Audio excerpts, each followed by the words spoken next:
ஓம் சாய்ராம். சாய்பாதம் சரணம்.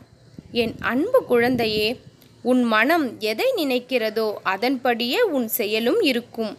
பிறர் செய்யும் தவறுகளை எடுத்து சொல்லும் பொழுது நீதான் தவறு செய்தது போல் சித்தரிக்கப்படுவதை நான் அறிவேன். உன் நிலையை மாற்ற எனக்கு ஒரு கணம் போதும் என்ற நிலையில் இன்று இருக்கும் நிலைகளை எண்ணி நீ வருந்த வேண்டாம். உனக்கான உன் வாழ்விற்கான பணிகள் அனைத்தும் என் மேற்பார்வையில் கச்சிதமாக நடந்து கொண்டிருக்கிறது. மிக விரைவில் பிரம்மாண்டமாக உன் கையில் வந்து சேர உள்ளது. அதற்குள் ஏற்படும் சிறு சிறு தடைகளை, சிறு சிறு பிரச்சனைகளை பெரிதாக நினைத்து வருந்தாமல் சிறப்பான ஒன்று உன் கையில் கிடைக்கப் போவதை நினைத்து மகிழ்ச்சி கொள்.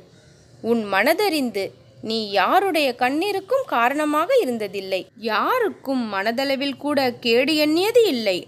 இதனால்தான் அப்பாவின் அருளை முழுமையாக பெற்றிருக்கிறாய். என் இதயத்தில் இடமும் பெற்றுவிட்டாய்.